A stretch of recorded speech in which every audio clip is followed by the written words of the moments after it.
This is another video on how to factory reset, hard reset and format your user data in Huawei recovery mode.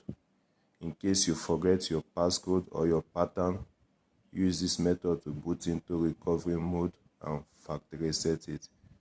Remember, you must know your Google account or your Huawei ID if you ever had that in your phone settings, because after factory reset it will require your Google account or your Huawei ID to activate your device.